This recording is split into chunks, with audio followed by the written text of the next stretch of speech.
Olá pessoal, sejam muito bem-vindos aqui ao canal. Eu sou o Vitor e o nosso vídeo de hoje nós vamos falar sobre o número de 200 mil mortes aqui no Brasil referente ao Covid-19.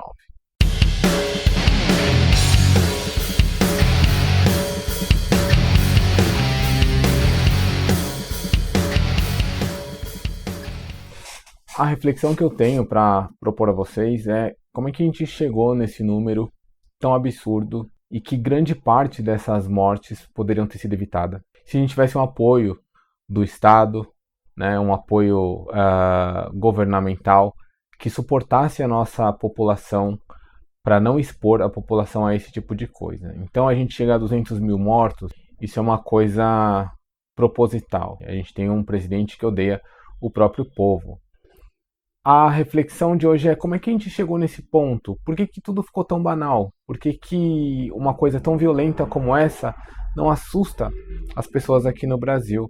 Como é que a gente normalizou esse tipo de coisa? E aí, para essa reflexão, eu vou trazer para vocês os pensamentos de uma filósofa chamada Hannah Arendt, que ela vai falar da banalidade do mal, né? Eu vou colocar aqui para vocês uns pontos do trecho desse trabalho dela, onde ela vai abordar a banalidade do mal, e ela vai escrever sobre isso depois que acontece o julgamento do Eichmann.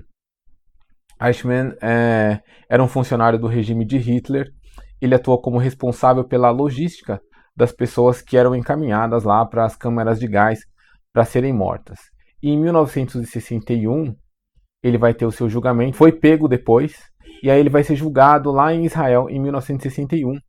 E a Hannah Arendt, ela consegue acompanhar esse julgamento, ela sai dos Estados Unidos, onde ela residia, e vai até Israel para acompanhar como uma colunista do jornal The New York. E aí, ela acompanhando o julgamento, quando ela chega lá, ela está esperando, obviamente, um cara terrível, uma pessoa monstruosa, maldosa, cheio de intenções e tal, aquele tipo de pessoa que personifica o mal enquanto tal. E quando ela chega lá no julgamento, que ela vê o cara, ela não acha nada disso, ela vê um cara comum, né? Um homem normal, um cara absolutamente normal. E ela vai acompanhar esse julgamento que dura dias, vê todos os depoimentos, etc. Tal. E ela percebe que o cara não tinha nada do que parecia no imaginário das pessoas comuns de ser aquela pessoa maldosa. O que acontece nisso? Ela identifica nesse réu o mal banal. E aí, o que é esse mal banal? É o cara que ele falava assim, olha, eu não matei ninguém, né? Eu estava lá cumprindo o meu trabalho, só isso. E o meu trabalho era cuidar da logística das pessoas, verificar o trem, colocar as pessoas lá dentro, ver quantos iam ir, quantos iam ficar, que horas ia chegar, tal, fazer a realocação. Estava fazendo o meu trabalho, era assim que ele via a situação. Ou seja, ele fala assim, não sou eu que estou matando as pessoas, eu estou só cumprindo o meu dever.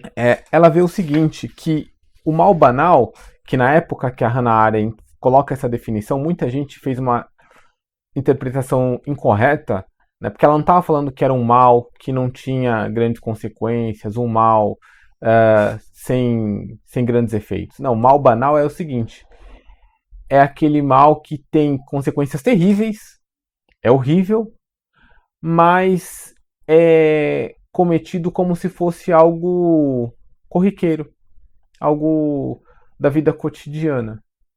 E ela fala o seguinte, que esse mal banal é um mal cometido por alguém sem a intenção ou uma razão ideológica para cometer aquele tipo de ato, mas que ainda assim está cometendo um mal extremo, né? Ou seja, a pessoa não tem a intenção, ela não tem uma motivação dela para matar aquelas pessoas, ela não tem nada a ver com aquilo. Só que as consequências das ações dessas pessoas é um resultado catastrófico, terrível, né? Isso que a Hannah Arendt vai falar. Ou seja, o que é esse mal banal? É uma ação cometida por uma pessoa que não pensa, uma pessoa que não exerce a capacidade de raciocinar, não consegue refletir sobre aquilo que faz na vida, não consegue pensar sobre seus próprios atos. Isso vai resultar no mal banal. E por que eu estou trazendo isso aqui para a nossa conversa sobre 200 mil mortes por Covid? É interessante a gente pensar o seguinte, pessoal, que o Bolsonaro não aconteceu do nada, né? Não foi um passe de mágica que criou o Bolsonaro, que colocou ele na presidência da República. Ele foi eleito. Ele foi eleito, ele teve votos de pessoas que colocaram um cara desse lá. Um cara que negligencia tudo, né? É um cara que nega a doença, um cara que manda as pessoas para a rua, o cara que manda as pessoas se exporem à doença, que quando morre ele diz: e daí? Eu não posso fazer nada. O cara que a gente tendo vacina, ele não faz nada para comprar, fala que a agulha para vacinação ele só vai comprar quando baixar o preço. Quer dizer, é, é uma violência terrível contra a sua própria população, contra o seu próprio povo. Né? Um cara extremamente violento, maldoso. E ele é um reflexo da maldade na nossa sociedade. Porque as pessoas que votaram em Bolsonaro, assim como Eichmann, lá que cumpria o seu dever, era um mero burocrata, né? Segundo ele, não era um cara intencionado, não tinha intenção de matar ninguém, era um burocrata, estava cumprindo o seu trabalho lá. As pessoas que votaram no Bolsonaro são como Eichmann, elas também não pensam, né? Fazem as coisas sem pensar. Não, vou votar nesse cara aqui e é o que estão falando, tal, mas sem refletir. E não é que Bolsonaro enganou ninguém, né? Ele era isso, sempre foi, e ele, assim como Hitler, tudo que Hitler fez, ele disse que ia fazer antes de assumir o poder. Bolsonaro é a mesma coisa, né? Se a gente pegar aqui, eu peguei algumas declarações dele, um cara que falou em 2008, depois novamente em 2016, o erro da ditadura foi torturar e não matar, né? O cara que na hora de votar no impeachment, ele diz, pela memória do coronel Carlos Alberto Brilhante Ustra, o pavor de Dilma Rousseff. O cara fazia homenagem a um torturador. O que é um torturador, pra quem não sabe, né? Era cara que pegava rato, por exemplo, enfiava lá na genitália das mulheres, né? Torturava, batia, chamava os filhos pra ver a mãe sendo torturada lá, o pai. Entende? Isso é um torturador. Um cara que homenageia esse tipo de gente não merecia o voto de ninguém, a menos que você se identifique com isso, né? Às vezes, a menos que você seja tão mal quanto. Porque aí você tem das duas umas. Ou você é muito maldoso, ou você realmente não tem a capacidade de pensar sobre aquilo que você faz, né? E para fechar, eu peguei uma declaração dele de 2017, quando o Bolsonaro diz o seguinte: somos um país cristão. Não existe essa historinha de Estado laico, não. O Estado é cristão. Vamos fazer para o Brasil um Brasil para as maiorias. As minorias têm que se curvar às maiorias. As minorias se adequam ou simplesmente desaparecem.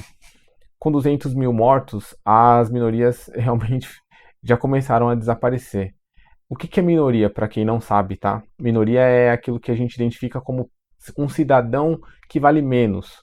Então, por isso, negros, LGBT, mestiços, os pobres, na verdade, apesar de serem em maior número, eles têm essa conotação de minoria, porque é um cidadão que vale menos.